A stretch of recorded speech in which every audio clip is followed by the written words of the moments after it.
Unsung Murder Ballads discusses topics of a disturbing nature. And we're not going to hold back on the graphic details and disturbing content. So we do not recommend our podcast for children under the age of 13. And while we respect the victims and their families involved in these tragic cases, we're also going to be critical of mistakes that are made during the investigations. And we're going to use dark humor to express ourselves now and then. So with that said, this podcast may not be for everyone. And that's okay. We're glad you're here checking us out. And if you've made it this far, welcome to the Unsung Murder Ballads family. And follow us on Instagram at Unsung Murder Ballads if you want to talk to us.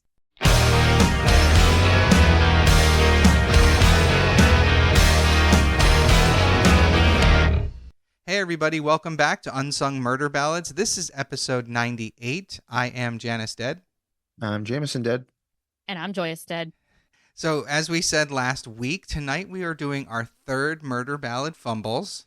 Yeah. Let's go. Yeah, so we get to have some fun making fun of some idiot criminals.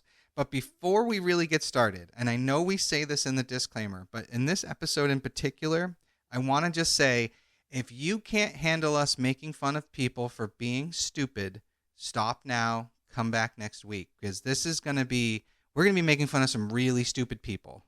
We're going to be laughing. Yeah, we're going to have a good time. And I do want to say one of the people we're going to be making fun of is a teenager who maybe didn't know better, but he fucking should have known better. So, oh, God, I'm looking forward to that. Yeah, this episode, I'm going to tell you, it's only 3 cases we're going to cover. One super short, our normal, let's make fun of this idiot criminal. Yay. One of them is our obligatory attempted murder, which involves this teenager that we're going to be tearing apart. And the last one is a first for us. We're going to be covering a heist. Ooh, What? that's fun. Oh, nice. We love mixing up the crimes. Yeah, this is going to be interesting. So without further ado, here we go into the first case. So shortly before 8 p.m. on June 29th, 2003, police received a phone call from a teenager named Mark. He told them that his best friend had been stabbed by an unknown attacker in a deserted alley off the main street of Altrincham, Greater Manchester, England. The police and an ambulance arrived, and a few moments later, John, the victim, was rushed to the hospital in critical condition from stab wounds, one of which had damaged his kidney and his liver. Oof. That's some rough stabs. Yeah, that's a tough stab, yeah. So the following emergency treatment, John had survived the attack but remained in the hospital for a week. And both boys told the police, a stranger had attacked John and dragged him into the alleyway where he was stabbed. So what you're saying is that's not what happened. Of course not. They gave police a detailed description of the attacker, and the police, believing that this incident was a mugging gone wrong, launched a manhunt. Oh, God. Once investigators, led by Detective Chief Inspector Julian Ross, were able to view the CCTV footage of the area, they discovered the awful truth that the boys had been alone in the alleyway and there had been no unknown assailant. Huh. So this is the case known as the Mark and John catfishing stabbing. Huh. Yeah. Is this similar to another one we've seen before with the hiring of an assassin? No. Yes and no. You'll see as we go. This one is fucking bizarre. All right, I'm here for it. Yeah, when I first discovered this, I was driving down the road making fun of the Mark character in this. So oh, God. We do need to say that Mark and John are not their real names because they were both minors at the time that this happened. So we don't know their real names because this is England and they're better at keeping these things under wraps. And to be honest, I wouldn't go and violate their personal privacy regardless. So with all that said, here's what we know. This case takes place in England. So John was born in 1989 and was only 14 when this happened. He was a bright student from a middle-class family, and he was on track to go to college. Mark was born in 1987, and he was 16, and he also worked as a part-time waiter at a restaurant. He did reasonably well in school, although he wasn't the most academic person. So you can see how this plays into what's going to happen. Mm-hmm. So he was never in any trouble, but he was close to his families and overall was regarded as an ordinary teenager. So Mark's parents bought him his own computer in 2002 to help him with his schoolwork. Let's go. 2002, getting your own computer? Right? Big Yeah, that's deal. pretty impressive. Yeah, that's... Although I'm guessing it probably wasn't used much for schoolwork. We'll get to it. I mean, and you're right, obviously. So he was also lonely and confused and had fallen out with school friends as well as his own stepfather. So he did. That's where the internet becomes a dangerous place. Exactly, because he turns to the computer and the internet to make new friends. So, as we all know, what's that? AOL chat rooms are the bane of everyone's existence at that point. I do remember those, yes. Man, I'm so glad that I did not figure out how to use those when I was a kid. Yeah, I don't know how gullible you might have been, but yeah, they were very dangerous. Pretty gullible. You knew me. Yeah, you know what? You're right. You might have. Yeah. I was like, you know exactly how gullible I would have been. Yeah, that would have been horrible. So his time online, Mark's time online, however, began to spiral out of control because he was indulging himself way too much in these kind of online fantasy lives that he wanted. He was soon spending upwards to 12 hours a day in chat rooms. Holy hell. And becoming more and more obsessed with being there. So while in these chat rooms, Mark engaged in the usual teenage topics such as sports, movies, clothes, and of course, sex and masturbation were often a topic. Naturally. Yeah. So in February of 2003, Mark met a new online friend. This was 16-year-old Rachel, who said she was looking for a cyber relationship. Mark, of course, took the bait, and the two began an online, ongoing conversation. By March of that year, the two were in regular contact, and Mark was falling in love with Rachel. Oh, dear God. Uh-oh. Even though their attempts to meet up in real life never worked out, Rachel agreed to be his girlfriend.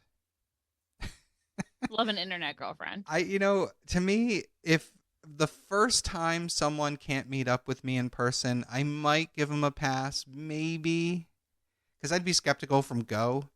But, after the second time, I'd be like, all right, this is bullshit. And you're right for that. And you're correct. Right, exactly.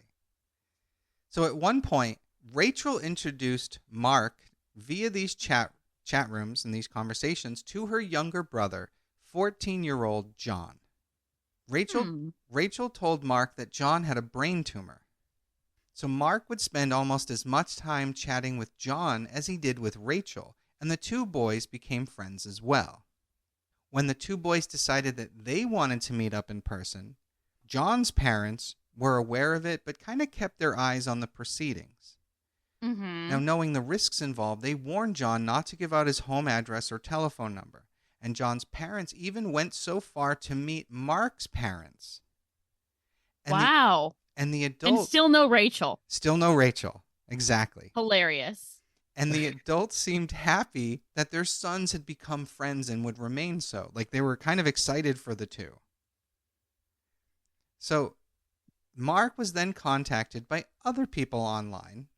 And it needs to be stated that all of these people were characters created by 14-year-old John. Oh, fantastic. Yeah, Yes. I saw that one coming. So the interesting thing about this right here, because I'm not going to spend too much time on this part because it's not in every source, but supposedly around now, John tells Mark that Rachel was abducted and being held. Oh, my God. And somehow she was pregnant and that the kid was Mark's. What? What? Yeah, and he believed it, but then... Oh, dear. Then it kind of drops off. There's no resolution to that. And it was only in a couple sources, so I didn't really want to cover it, but I thought I'd add it in right here. This is kind of showing you the depths of Mark's, I don't know what, delusion? Lulu? Yeah, exactly.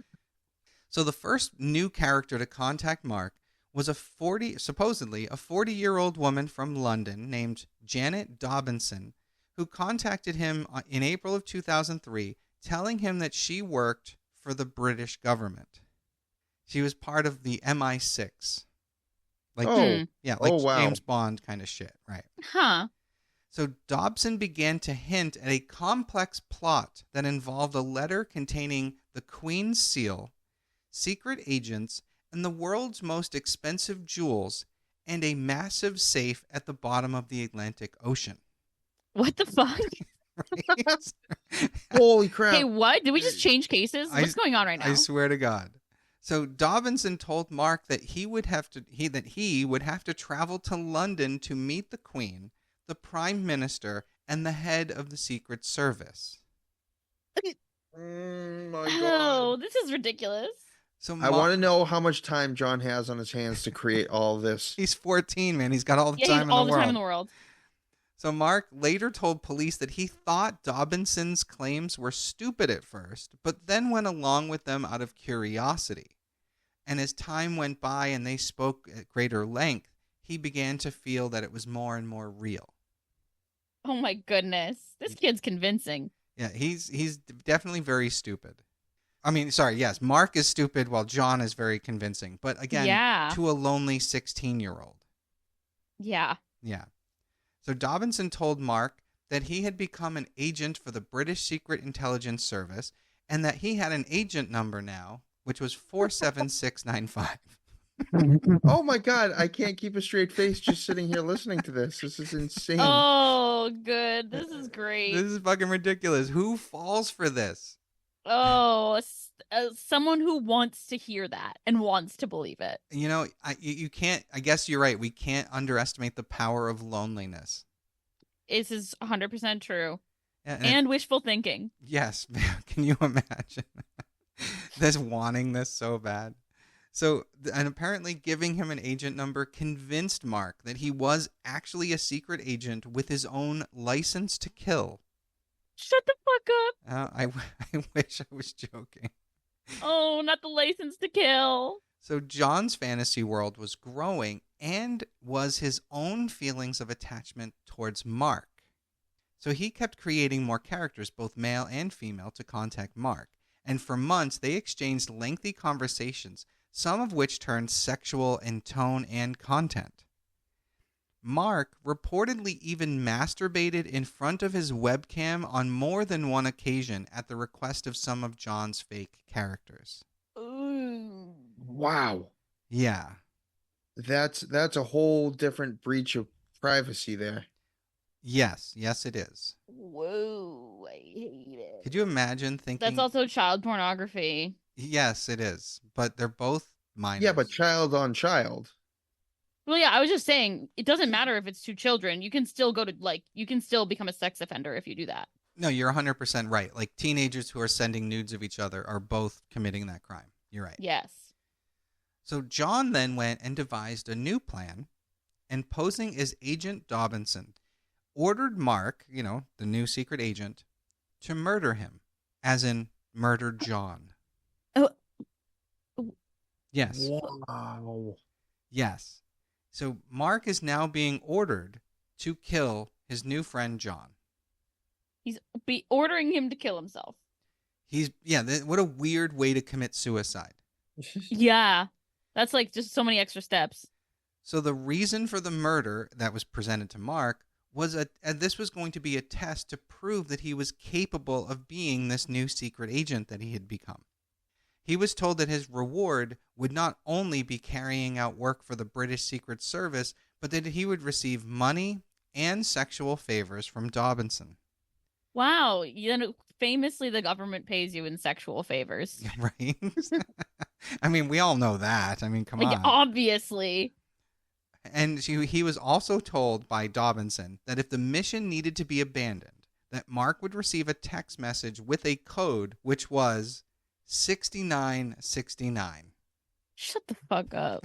How creative. It is giving so 14-year-old. Like, what is going on? Like, at what point does again, and this is why I almost feel bad making fun of him, but this just screams red flag after red flag. Yeah, it's like, at what point do we release this suspension of disbelief? Right?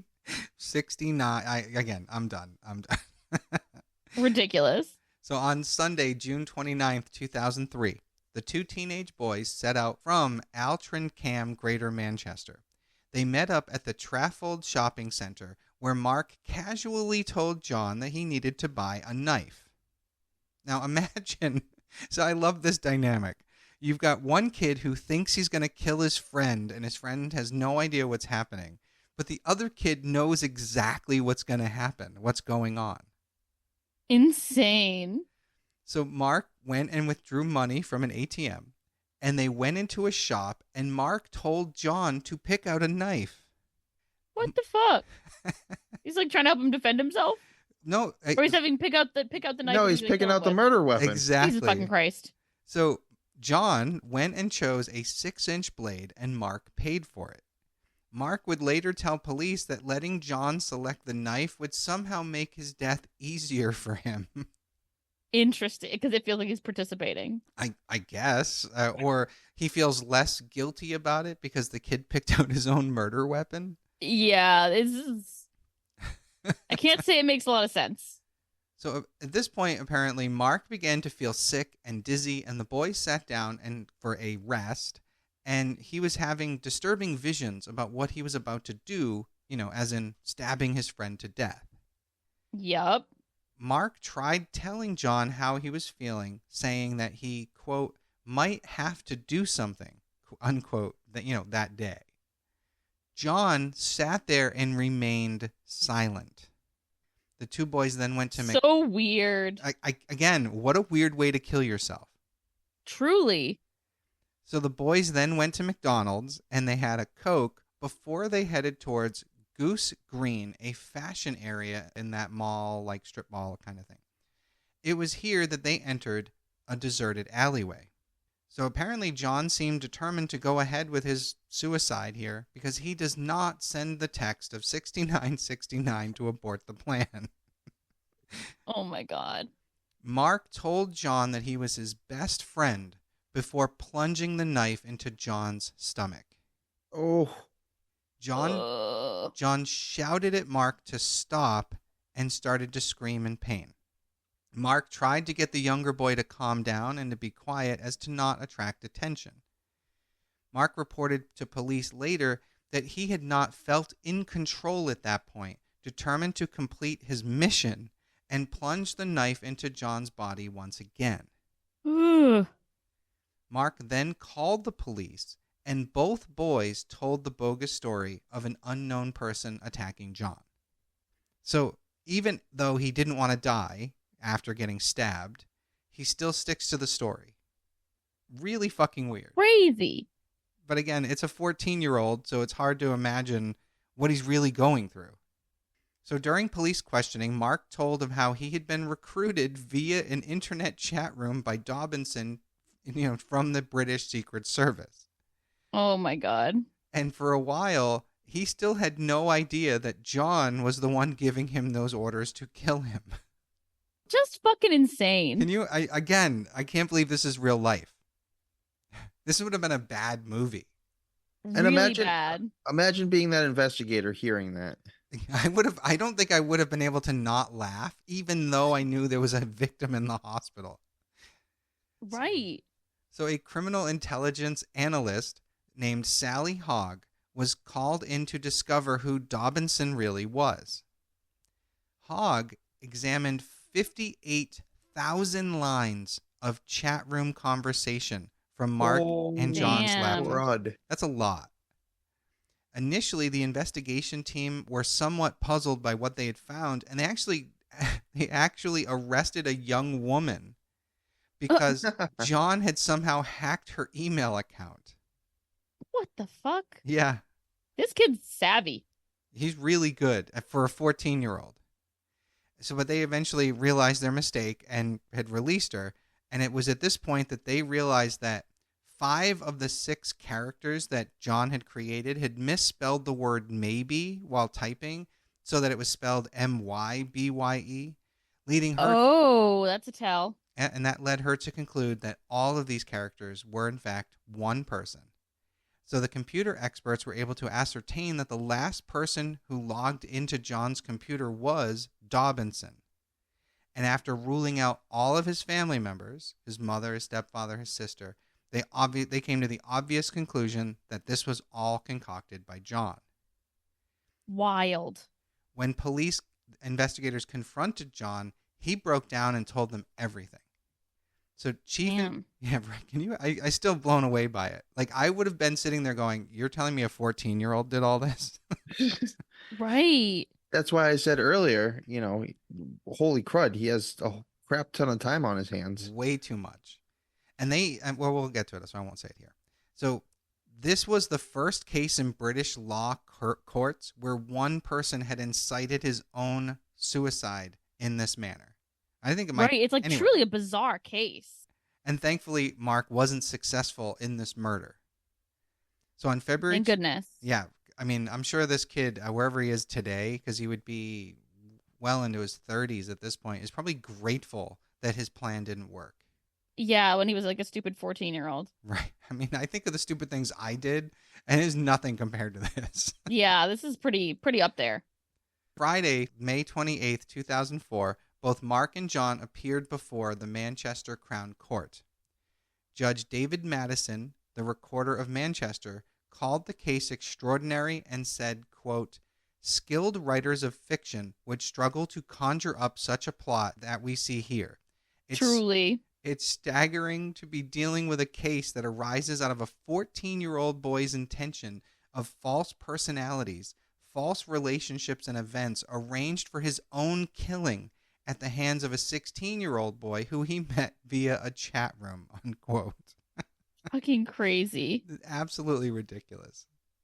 So John Goldenberg, for John's defense, claimed that the boy had been having troubles at home and at school and had been unsure about his sexuality, kind of giving a motive. But I don't know if I believed that. Like, maybe with the weird webcam masturbation stuff, but like your own death. I mean, I guess we don't know how his parents were treating him, Right. Still really weird. His lawyer also added that he felt an emotional intimacy with the teenager that he had never experienced before. And this is the key to this extraordinary case because it's never going to happen again, unquote. And I would hope not. This is nuts. I would hope not. What a weird way to involve someone else in your suicide. I mean, to be fair, the fucking stars aligned because I can't imagine anyone. I'm no offense against Mark wherever he is to this day, but you're a fucking idiot for falling for any of that to begin with. Yeah, this is true. It would never happen again because no one else is that stupid. Not today, at least. Well, one hopes. Truly. So on May 28th, 2004, John pled guilty to incitement to murder and perverting the course of justice, and Mark pled guilty to attempted murder. John was given 3 years of supervision and banned from internet chat rooms and from contacting Mark and from using the internet without adult supervision. You can get convicted from that? I guess so, in England. Oh, but you're banned from that. Never mind. Got you. Right. And Mark was given a 2-year suspension order for attempted murder and banned from any contact with John. So basically, neither of them served any jail time. But they were so young, you kind of get it. And like for the actual harm that was caused, like they both caused harm and they both suffered for it. Yeah, that's true. And there was no one else involved, which is where they got lucky. Right, yeah, like it seems like an appropriate they didn't punishment. do it. Yeah, they didn't do it in a public place, so it's not like they caused anyone any undue trauma or stress. Right, they kind of just wasted police resources. Right. But, which, I'm for. Imagine having to explain that scar, though. I would make something for real. up. I would just make something up. I wouldn't want to be like, I'm John from that catfishing stabbing. Yeah, for real. Crazy. So yeah, that was our first case. Wow. Getting off to a good start. Yeah, that one was so bizarre. I was like, this is going on the list. I literally have a list where like because I keep a list on my phone, and I now have some with parentheses that say fumbles because I'm like, we're absolutely doing some of these. Fuck yeah. All right, so on to the next case. This one's super short, but this is our normal, stupid, funny, idiot criminal. Okay, so some criminals are less savvy than others, but few are as unlucky as April Lynn Lavender of West Virginia. The 38-year-old homeowner was busted for drugs after she snitched on herself with a sign on her front door. I'm sorry, what now? Huh. Yep. So What? I'm being serious. According to the Facebook post on the Fayette County Sheriff's Department, 2 women in Oak Hill, West Virginia, were arrested after police looked into a complaint about joyriding. And if you don't know what joyriding is you're driving around like an idiot, causing all sorts of mayhem. Right, like doing donuts and shit. And... Exactly, being loud and reckless and putting people in potential danger. Mm-hmm. So Christy Weiss, a 22-year-old from Kincaid, West Virginia, was busted only for the joyriding offense. But the other woman, Lavender, did not get off so easily. While at the residence investigating the alleged joyriding, the deputies reportedly noticed a sign on the front of the home, on the front door. It was a sign that led deputies to conclude that drugs were most likely being sold at this residence. Oh, my goodness. Of course, this discovery didn't really require Sherlock Holmes-level detective skills. It was a bright pink sign taped to the door. Oh, God. That read, quote, "Due to snitches, everyone entering my home is subject to being searched. All cell phones and drinks will be left outside. If you do not snitch, this won't offend you if I search you." Unquote. What the fuck? Oh my God. She might as well have just put a blinking light. Yeah, right. Like an Like, arrow. For real. Oh. So obviously deputies got around to asking some questions once they put an end to their investigating the joyriding. And after questioning the 2 women, deputies reportedly got consent to search the residence. Huh. Deputies found quantities of both heroin and methamphetamine, as well as various other unknown substances that were believed to be narcotics. So, Huh. Wow. So not only did you have the sign, but you let them search your house?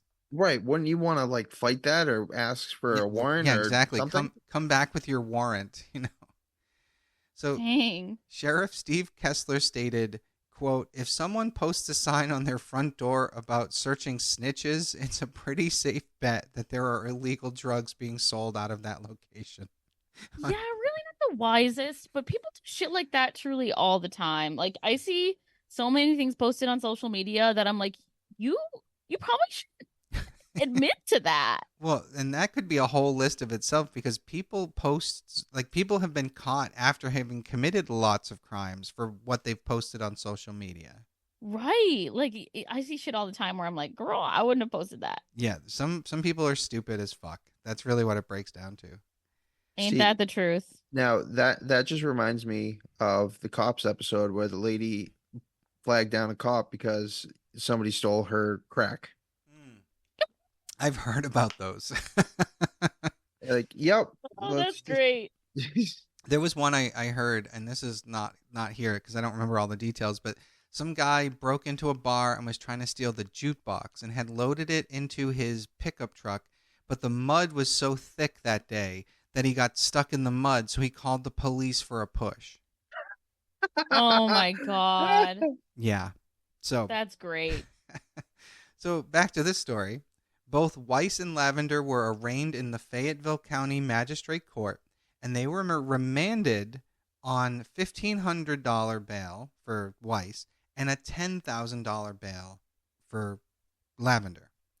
So basically, we don't really know what the end result is because it's relatively recent, but yeah, sometimes criminals make this pretty easy on the cops. And we appreciate that. Yes, we do. All right. So our last case, this one is our first heist case ever because normally these don't fall under our purview, which is what makes this so great. We love a little variety. I do too. And this one is, I love this one. And hopefully you guys enjoy it as much as I do. So before we can get into this, though, we have to give you guys a short history lesson. So I promise it'll be short. So the indigenous peoples of the eastern woodlands harvested maple sap before the arrival of European settlers. French settlers learned how to tap maple trees and reduce sap into maple syrup from these indigenous peoples. So Quebec has since produced maple syrup and other derivative products, so much so that maple syrup and gatherings at a sugar shack are cornerstones of the region's cuisine and culture. Quebec is a major producer of maple syrup and maple products, and in 2020, Quebec contributed 96.4% of Canadian maple product exports. All right, I'm loving these maple fun facts. This is awesome. And Canada is the leading producer and exporter of maple products, accounting for 75% of the global market. Wow. Well, there we go. So despite this long-standing tradition and the global demand for maple sugar and syrup, the harvesting and production of these seasonal products have often been a secondary farming enterprise among Quebec farmers. The reason that it's only a secondary product is that the price of syrup depends on the quality, the quantity, and the timing of the harvest. So the variability of these products make focusing solely on the production of maple syrup economically unwise. So to manage the province's supply of maple syrup, the Canadian government, sanctioned a maple syrup regulator. Amazing. It's such a Canadian thing to do, right? And they called it the Quebec Maple Syrup Producers, and it was created in 1966. So the Quebec Maple Syrup Producers, or QMSP as I'll refer to it, sets annual quotas for maple syrup producers and oversees the production and sale of maple products from Quebec. So to manage the supply of maple syrup, the QMSP established a strategic reserve in 2000. So they're literally, saving up maple syrup. The reserve, the National Reserve of maple syrup. Exactly. It's a beautiful thing. It's a beautiful thing. It's wonderful. So in 2011, due to a surplus of maple syrup, the QMSP increased the size of its strategic reserve, expanding to a warehouse located in Saint-Louis-de-Blanford, Quebec. In 2012, the Saint-Louis-de-Blanford Strategic Reserve housed barrels of maple syrup valued at approximately $30 million. What? Damn. $30 million of fucking syrup. That's insane. So now it is expensive. It is expensive, and it's like we said, it's one of the biggest exports from Quebec. So I mean, this is important to them. So it should be noted before we go on with the rest of this that if you have a maple tree in your backyard, you cannot tap it and sell it without talking to the Quebec government. Whoa. That's how regulated it is. So it's crazy. So in July of 2012, an inspector from the QMSP was conducting an annual inspection of the maple stored at the Saint-Louis-de-Blanford Strategic Reserve. He was climbing up a stack of barrels when one nearly fell over. Now, normally these barrels would weigh approximately 270 kilograms or 595 pounds and would be very difficult to move. Is someone slowly siphoning out the maple syrup? So the inspector opened some of the barrels and discovered that they were empty. Oh my goodness. This is silly. In addition, it was later found that other barrels, which appeared full, were actually filled with water. It was reported that some of the barrels were dirty, despite the cleanliness of the reserve, and some were rusty, which is unusual for maple syrup because it doesn't oxidize. Probably such a high sugar content. Exactly. So the facility had no security cameras, and there was no video evidence of the theft. So officers from the provincial police force initiated an investigation after the QMSP contacted the authorities, and police determined that the theft had to be an inside job. Police focused on individuals who had access to warehouses in the same industrial park as the strategic reserve. It was then established that from October of 2011 until August of 2012, a group of thieves were taking barrels of maple syrup and siphoning the syrup into their own barrels, and then the empty barrels were then filled with water before being returned to the reserve. which is hysterical and the most Canadian crime I can think of. True. It really makes me wonder how they're doing that. Well, we're going to get into that a little bit. So Richard Valerie was accused as the ringleader of the maple syrup theft. Valerie allegedly had a reputation in the world of maple syrup producers as a barrel roller, which is someone who found ways around the tightly regulated controls and the supply market system developed by the QMSP. He's basically a black market maple syrup guy.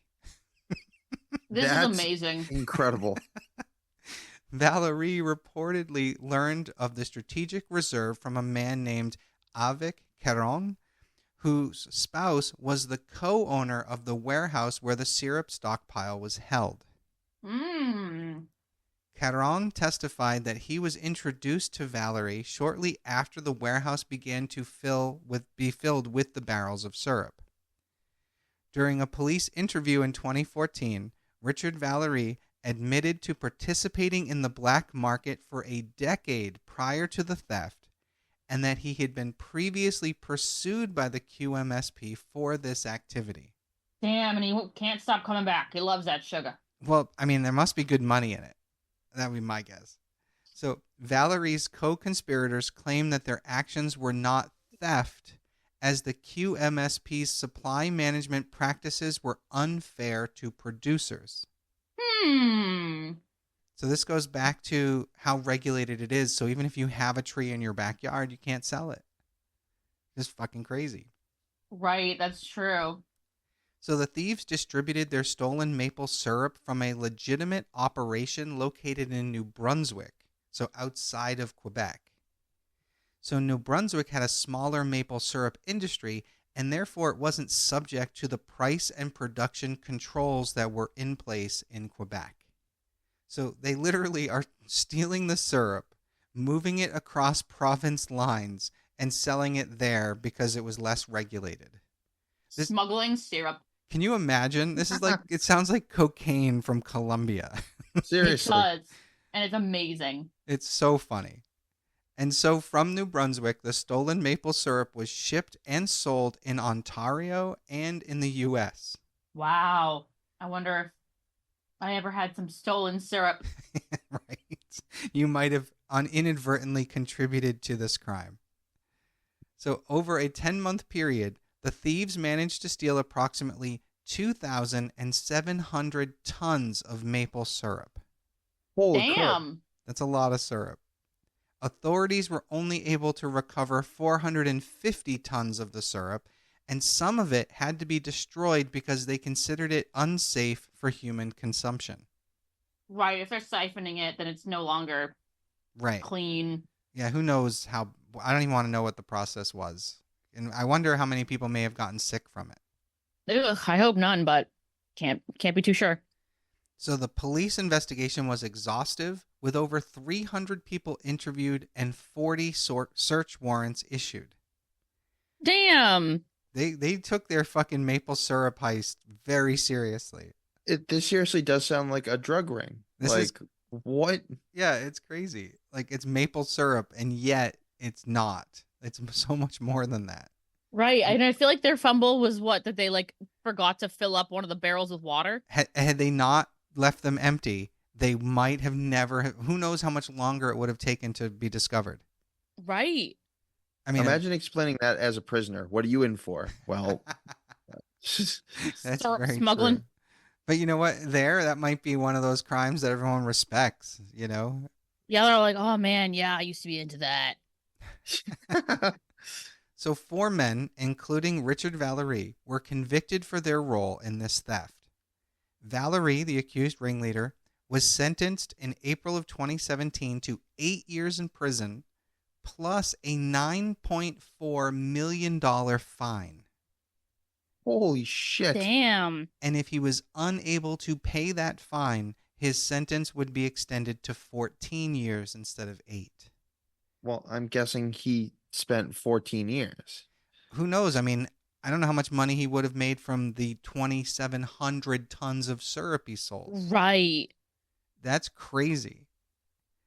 The Quebec Court of Appeal ruled that this particular sentence was excessive, and they lowered the amount he had to pay to $1 million. But the Supreme Court of Canada reversed that decision in 2022 and reinstated the original fine. Holy crap. I'm not kidding. I don't even care if it's a little piece of maple candy. If I'm in Canada, I'm not stealing anything involving maple fucking syrup. Yeah, absolutely not. They do not fuck around. No. Raymond Valerie, who was the father of Richard, he was also convicted of possession and was sentenced to 2 years in jail minus 1 day, followed by 3 years of probation. Damn. Possession of maple syrup. Possession. It's so weird. So wild.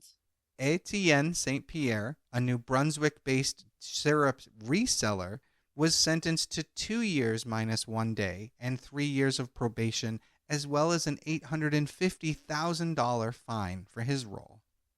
Damn. Avec Caron was the insider whose spouse owned the warehouse. He was sentenced to 5 years of prison plus a $1.2 million fine. And the last person to be charged was Sebastien Jatras, the truck driver that was responsible for transporting the stolen syrup, and he got 8 months in prison. All over maple fucking syrup. Well, assets are assets. Agreed, but holy shit. I do love it. Yes, and that is our Murder Ballad Fumbles episode for this week. Oh Wow. my God, that was a roller coaster of What fun. a treat. Right, and it was so different than what we've done before because it wasn't just idiot criminals, but I couldn't resist doing these cases. Yeah, no, these are some very good I'm cases. glad we did them. Yeah, fucking maple syrup. I can't wait to bring these up as fun facts at parties. There you go. At least the maple syrup one is one that you can actually talk about in public without people wondering if you're a killer. It's true. It's true. That's just a fun fact. Yes, that one's a good one. Thank you guys again, and thank you everybody for listening. We will see you again soon. I am Janus Dead. I'm Jameson Dead. And I'm Joyous Dead. And we'll see you next week. Bye.